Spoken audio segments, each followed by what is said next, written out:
ଜୟ ଜଗନ୍ନାଥ ସାଙ୍ଗମାନେ।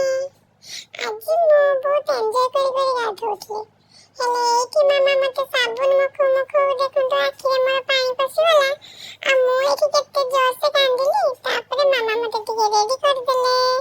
ଆଉ ଆଜି ବାପା ମାମା ଆଉ ମୁଁ କୁଆଡେ ଯାଉଛି ସେଇଟା ମୁଁ ପଛରେ କହିବି। ତାପରେ ମାମା ଆଉ ମୁଁ ଏଠି ଟିକେ ଗେଲ ହଉଥିଲୁ, ତାପରେ ଯାଇ ଟିକେ ମୁଣ୍ଡିଆ ମାରିଦେଲୁ। ଏତେ ଦୂର ଯିବୁ ନା ସେଇଥିପାଇଁ। ତାପରେ ଏଠି ଆମେ ୱେଟ୍ କରିଛୁ ଆଜି ଆମେ ବସରେ ଯିବୁ ବୋଲି। ଆଉ ହେଲେ ବସ୍ ତ ଆସୁନି। ଏଇଠି ଅଜା ମତେ କହିଲେ ଆମ ପାଖକୁ ଟିକେ ଆସ, ହେଲେ ମତେ ଭାରି ବହୁତ ଡର ଲାଗୁଥାଏ କାଳେ ବାପା ମାମା ମତେ ଛାଡି ଆଜି ବି କୁଆଡେ ପଳେଇବେନି ତ। ହେଲେ ଯାହା ହଉ ଫାଇନାଲି ବସ୍ ଆସିଗଲା। ତାପରେ ଏଇଠି ମୁଁ ଆଉ ମାମାଙ୍କ କୋଳରେ ବସି ଦେଖୁଥିଲି।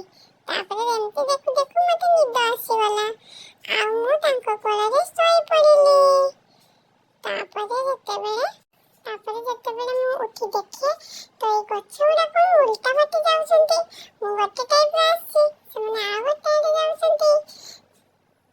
ଯାହା ବି ହଉ ଏମିତି ଯାଇ ପହଞ୍ଚିଗଲୁ ବସ୍ ଷ୍ଟାଣ୍ଡରେ। ତାପରେ ଏଇଠି ଦେଖନ୍ତୁ ମୋ ମଉସା ମାଉସୀ ଆସି ପହଞ୍ଚିଗଲେ। ମୁଁ ସେମାନଙ୍କୁ ଟିକେ ଗେଲ କରିଦେଲି। ତାପରେ ଯାଇକି ମୁଁ ଟିକେ ସପିଂ ଚାଲିଗଲି। ଆଉ ସେଇଠି ଟିକେ ମୋ ଜେଜେ ପାଇଁ ମୁଁ ଟିକେ ସପିଂ କରୁଥିଲି ଆଉ ମୁଁ ଟିକେ ବାଛି ଦଉଥିଲି। ମମି କହୁଥିଲେ କୋଉଟା ଭଲ ଲାଗୁଛି ମୁଁ ଟିକେ ବାଛି ଦଉଥିଲି। ତାପରେ ମାମା ମୁଁ ଆଉ ବାପା ଆଜି ଆମେ ଜେଜେ ପାଖକୁ ଯାଉଛୁ। ଆଉ ଏଇଠି ଆମେ ରାସ୍ତାରେ ଆମେ ପ୍ରାୟ ପହଞ୍ଚି ଗଲୁଣି। ଧନ୍ୟବାଦ।